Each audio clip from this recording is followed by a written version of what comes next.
Heart talk bye आनंदी या माझ्या यूट्यूब चॅनलवर आपलं स्वागत आहे. माझ्या चॅनलवर आपल्याला नवनवीन मराठी कथा ऐकायला मिळतील. इथे सादर करत असलेल्या कथा या माझ्या स्वरचित आहेत. या कथा आपल्याला प्रतिलिपी या प्लॅटफॉर्मवरही वाचण्यासाठी उपलब्ध आहेत. आपल्या सुरू असलेल्या कथेचं नाव आहे तुम ही तो हो इन हार्ट, भाग 18, लेखिका आनंदी शेडगे. याआधी जर तुम्ही माझ्या चॅनलला सबस्क्राईब केलं नसेल तर नक्की सबस्क्राईब करा. चला तर मग आपण आपल्या कथेला सुरुवात करूया. त्याच वेळी तिथून जाणाऱ्या अर्णवचं लक्ष त्या दोघांकडे गेलं. ब्रो, ती बघ, अनोखी आणि प्रसाद. अर्णव जोरात अर्जुनच्या कानाजवळ ओरडला आणि अर्जुनने त्याच्याकडे रागाने बघितलं. आता पुढे. अर्णव, तू आता लहान आहेस का? एखादं खेळणं दिसल्यावर लहान मूल कसं जोरात ओरडतो तसं त्या इडियटला बघून तू ओरडला. अर्जुन अर्णवकडे वैतागत बघत म्हणाला. Sorry bro. बिचारा अर्णव आपली मान खाली घालून म्हणाला. अनोखी बरोबर बोलते. ब्रो कधी कधी खडूस सारखाच वागतो. अर्णव आपल्या मनात विचार करत होता. अर्णव, तू केडी ग्रुपचा एक पार्टनर आणि त्याचा बॉस आहेस हे विसरू नकोस. अर्जुन अर्णववर रागवत म्हणाला. थोड्याच वेळात दोघे घरी आले तर घरात एकदम नीरव शांतता असलेली दोघांनाही जाणवली. अर्जुनला असाही काही जास्त फरक पडत नव्हता, म्हणून तो आपल्या रूममध्ये निघून गेला. अर्णव घरातील शांतता बघून शारदाच्या रूममध्ये आला. काकू, अगं काय झालं? आज घरात खूपच शांतता वाटते. रोज आजीचा आवाज असतो, ती कुठे बाहेर गेली आहे का? अर्णवने शारदाला विचारलं. अरे नाही बाबा, तुझी आजी घरातच आहे. पण आज तुझ्या आजोबा आणि आजीमध्ये थोडी वादावादी झाली, म्हणून आजी रागवून आपल्या रूममध्ये बसली आहे. शारदाने अर्णवला माहिती दिली. व्हॉट? काय खरंच? पण कशावरून? नक्कीच काहीतरी मोठं कारण असणार, नाहीतर ते दोघे असे भांडणार नाहीत. अर्णव चिंतेने म्हणाला. हो, कारण तर खरंच खूप मोठं आहे. तुझ्या ब्रोचं लग्न. शारदा म्हणाली. काय? अर्जुन भाईचं लग्न? आणि कोणाबरोबर? काय झालंय या दोघांना? का वाघाच्या जबड्यात हात घालायला निघाले आहेत? अर्णव मोठे मोठे डोळे करत म्हणाला. माहित नाही, पण त्यांचा यावर बराच वेळ वाद चालू होता आणि मग आई रागावून निघून गेल्या. शारदा म्हणाली. हो, पण वाद का घालत होते? म्हणजे नक्की काय विषय होता? अर्णवने विचारलं. अरे, आई सांगत होत्या अर्जुनचं लग्न नंदिनीशी करायला हवं. मला नात सून म्हणून नंदिनी या घरात हवी. शारदा म्हणाली. नंदिनी, ती बावळट? आणि अर्जुन भाईसाठी? अर्जुन भाई तर तिला बघून पण घेत नाहीत, आणि खरं तर अर्जुन भाईला ती शोभणारही नाही. अर्णव म्हणाला. पण बाबाही तेच म्हणत होते, पण आई आपल्या बोलण्यावर ठाम होत्या. तुला तर माहित आहे त्या किती हट्टी आहेत, आणि बाबा, त्यांना तर अर्जुनसाठी वेगळीच मुलगी पसंत आहे. शारदा म्हणाली. वेगळी म्हणजे? आजोबांनी भाईसाठी दुसरी मुलगी बघितली आहे का? कोण? अर्णवने आणखी उत्सुकतेने विचारलं. ती काल आपल्या घरी आली होती ती. काय तिचं नाव? शारदा आठवत म्हणाली. कोण? मृणाल? अर्णवने विचारलं. हो हो, मृणाल. तीच ती. ती म्हणजे आपल्या अर्जुनसाठी योग्य मुलगी आहे, आणि या दातार खानदानाला शोभण्यासारखी, असं बाबांचं म्हणणं होतं. शारदा म्हणाली. अरे बापरे, भाईला तर खूपच डिमांड आहे. भाईसाठी तर मुलींची लाईनच लागली आहे, आणि इथे आम्हाला कोणी विचारतही नाही. अर्णव मस्करी करत म्हणाला.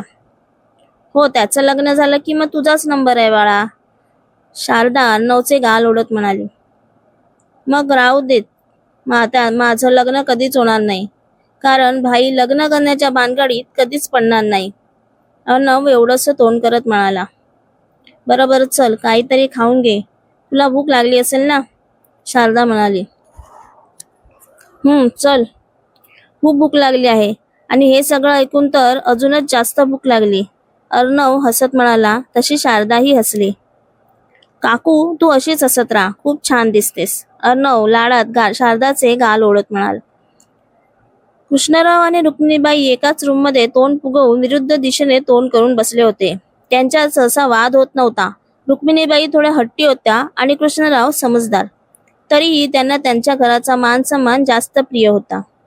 मला ती मुलगी अजिबात आवडली नाही. आधीच सांगून ठेवते, या घरात सून म्हणून येणार ती फक्त नंदिनीच. आधीच तुमच्या मोठ्या मुलाने त्या शारदाला घरात आणून माझ्या भावाच्या मुलीला सून करून आणण्याचं स्वप्न पूर्ण करू दिलं नाही. आता मी कोणाचंच ऐकणार नाही. रुक्मिणीबाई त्या रूममध्ये असलेली शांतता भंग करत म्हणाल्या. रुक्मिणीबाई, अहो थोडा तरी विचार करा. तुमच्या स्वप्नाचं ठीक आहे, पण अर्जुनला ती मुलगी नंदिनी शोभेल तरी का, हे तरी बघा. आणि सूर्यकांतची गोष्ट वेगळी होती, पण अर्जुन कोणी साधा सुद्धा नाही. एक मोठा बिझनेसमॅन आहे तो. त्याचं लग्न त्याच्यासारख्याच एखाद्या मुलीबरोबर व्हायला हवं. त्याच्या आजूबाजूला सारखी वर्दळ असते. त्यामध्ये वावरायला जमणार आहे का तुझ्या नंदिनीला? म्हणून मग मला त्याच्यासाठी मृणालच योग्य वाटते. मृणाल आपल्या दातार घराण्याला शोभण्यासारखी आहे. कृष्णराव आपल्या परीने रुक्मिणीबाईंना समजावण्याचा प्रयत्न करत म्हणाले. हे बघा, आम्हाला घर सांभाळणारी मुलगी हवी आहे. आमच्या डोक्यावर बसून मिऱ्या वाटणारी नको. रुक्मिणीबाई नाक मुरडत म्हणाल्या. आपण असं एकमेकाची भांडण्यापेक्षा अर्जुनलाच विचारूया ना. तोच ठरवेल त्याला नंदिनीशी लग्न करायचं आहे की मृणालशी. आणि मला पूर्ण विश्वास आहे की तो मृणालचीच निवड करणार, कारण तो या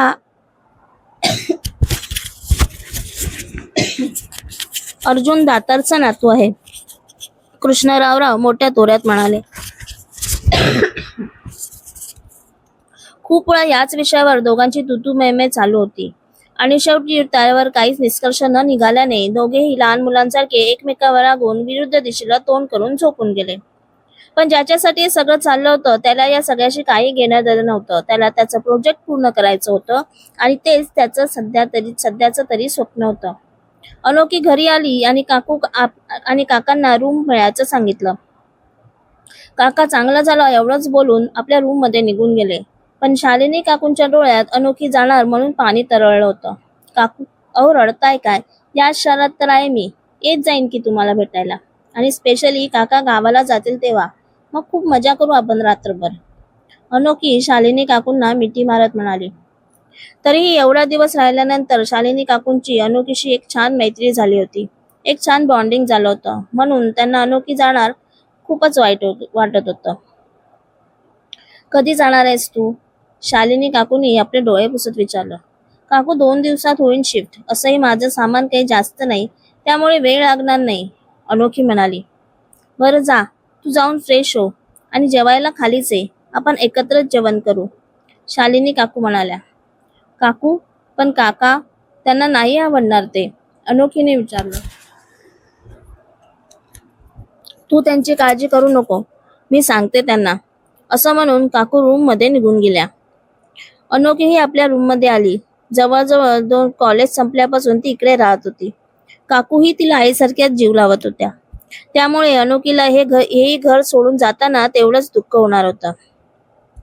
आपल्या रूम मध्ये गेल्यावर अनोखीने आपले डोळे पुसले आणि फ्रेश व्हायला निघून गेली.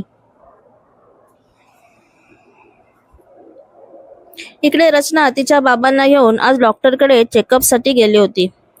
चेकअप झाल्यावर डॉक्टरीने तिच्या बाबांना बाहेर बसायला सांगितलं आणि तिला आत बोलावून घेतलं. हे बघ रचना, तुझ्या बाबांनी कसल्या तरी गोष्टीचं खूपच टेन्शन घेतलं आहे. त्यामुळे त्यांच्या हृदयावर ताण येत आहे. त्यांचे ECG रिपोर्ट्स नॉर्मल नाहीत. याचाच अर्थ त्यांना परत अटॅक येऊ शकतो आणि यावेळी तो मेजर असू शकतो. त्यामुळे ते जास्त त्रास करून घेणार नाहीत याची काळजी घ्यायला पाहिजे, डॉक्टर रचनाला समजावत म्हणाले. हो डॉक्टर, मी त्यांचा त्रास कमी करण्याचा प्रयत्न करतच आहे आणि तुम्ही सांगितल्याप्रमाणे ती नक्कीच काळजी घेईन, रचना म्हणाली आणि डॉक्टरांना धन्यवाद म्हणून तिथून बाहेर आली. रचना घरी आली, पण रस्त्यात ती बाबांची एक शब्दही बोलली नव्हती. तिच्या बाबांनी तिला डॉक्टर काय म्हणाले ते विचारलं, पण तिने घरी जाऊन सांगते असं सांगितलं. घरी आल्यावर रचना काही न बोलता फ्रेश व्हायला गेली. रचना काहीच बोलत नाही म्हणून तिच्या आई बाबांना टेन्शन आलं होतं. रचना, बाळा काय झाले नक्की? काय म्हणाले डॉक्टर? आम्हाला सांगशील का? रचनाची आई म्हणाली. आई बाबा, तुम्ही दोघेही इथे बसा. मला तुमच्याशी बोलायचं आहे, स्पेशली बाबांशी. रचना त्या दोघांना एकत्र बसवत म्हणाली. आई बाबा, तुम्हाला माझ्यावर विश्वास नाही का? रचनाने विचारलं. असं का म्हणतेस बाळा? तुझ्यावर तर आमचा पूर्ण विश्वास आहे, आई म्हणाली. मग बाबा, का तुम्ही एवढं टेन्शन घेत आहात? आपण आलेल्या परिस्थितीला सगळे मिळून तोंड देणार आहोत, हो ना? मला तुमच्याकडून बाकी काही नको बाबा. फक्त तुमचा हात नेहमी माझ्या पाठीशी राहू दे. आपण ह्या आलेल्या परिस्थितीतून नक्कीच बाहेर पडू. आपण 25 लाख कुठून आणणार याचं टेन्शन नको करू. काही ना काही मार्ग निघेलच. पण जर असंच तुम्ही टेन्शन घेत राहिलात आणि तुम्हाला काही झालं तर मी आणि आईने काय करायचं? तुम्हीच आमचा आधार आहात बाबा. तो आमच्याकडून काढून घेऊ नका. मी तुमच्या पाया पडते. तुम्ही फक्त माझ्या बरोबर राहा. बाकी कसलीही चिंता करू नका, रचना म्हणाली. बाबा, तुम्हाला समजत असेल की मी काय सांगत आहे? डॉक्टर म्हणाले, अजून जर तुम्ही टेन्शन घेतलं तर तुम्हाला मेजर अटॅक येऊ शकतो आणि तुम्हाला काही झालं तर मी ढासून जाईन आणि ती आत्या आणि तिचा तो मुलगा त्याचा फायदा घ्यायलाही कमी करणार नाहीत. म्हणून सांगते, फक्त तुमचा सपोर्ट माझ्या बरोबर राहू दे. बाकी मला काही नको, रचना आपल्या बाबांचा हात हातात घेत म्हणाली. रचनाचं बोलणं ऐकून तिचे बाबा आणि आईच्या डोळ्यातही पाणी जमा झालं. मला माफ कर बेटा. खाली बसून बसून मी विचार करत होतो, टेन्शन घेत होतो. पण तुझ्यासारखी मुलगी असताना मला काळजी करण्याची काहीच गरज नाही, हे कळलं मला. आता नो टेन्शन. आता तू बघच मी पहिल्यासारखा कसा ठणठणीत होतो ते. रचनाचे बाबा आपल्या डोळ्यातले पाणी पुसत हसत रचनाच्या डोक्यावर हात ठेवत म्हणाले. बाबांच्या असण्याने अगदी खूप सारं टेन्शन जरी कमी झालं नसलं तरी घरातील वातावरण आतापुरती थोडं नॉर्मल झालं होतं. इकडे मृणाल उद्यापासून अर्जुन बरोबर काम करायचं म्हणून खूपच खुश होती. तिने आपल्या ऑफिसमध्ये सगळी कामं आपल्या सेक्रेटरीला समजावून सांगितली. काही अगदी अर्जंट असेल तरच कॉल करायचा, नाहीतर मेसेजवरच आपलं बोलणं होईल. मला वाटतं छोट्या छोट्या गोष्टी तुम्ही मॅनेज करू शकता आणि आपल्या कुठल्याही क्लायंटला कळता कामा नये की मी कुठे आहे. Is that clear? मृणाल आपल्या सेक्रेटरीला सूचना देत म्हणाली. येस मॅडम, डोंट वरी. मी सगळं मॅनेज करतो, सेक्रेटरी किंचित हसत म्हणाला. आणि अजून एक, मी तिथून दिलेली कुठलीही माहिती एकदम कॉन्फिडेन्शियल असेल, त्यामुळे मी दिल्याबरोबर ती एका फाईलमध्ये सेव्ह करून ठेवा आणि त्याचा पासवर्ड माझ्या आणि तुमच्याशिवाय कोणाला कळता कामा नये याचीही काळजी घ्या, मृणाल म्हणाली. मॅडम, तुम्ही काहीच काळजी करू नका. तुमच्या म्हणण्याप्रमाणे सगळं होईल, सेक्रेटरी म्हणाला आणि तिथून निघून गेला. सो मिस्टर अर्जुन दातार, आता तुम्ही आणि तुमचं ते कॉन्ट्रॅक्ट दोन्ही माझंच असेल. Be ready mister Arjun Datar, Mrunal आपल्या हातातला फोन फिरवत म्हणाली. कथेचा हा भाग तुम्हाला आवडला असल्यास व्हिडिओला आपल्या मित्रमैत्रिणींबरोबर शेअर करायला विसरू नका. ही कथा तुम्हाला कशी वाटली ते नक्की कमेंटमध्ये सांगा. कथेचा पुढचा भाग ऐकण्यासाठी चॅनलला सबस्क्राईब करा.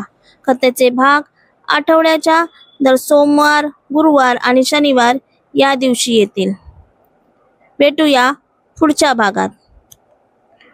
धन्यवाद.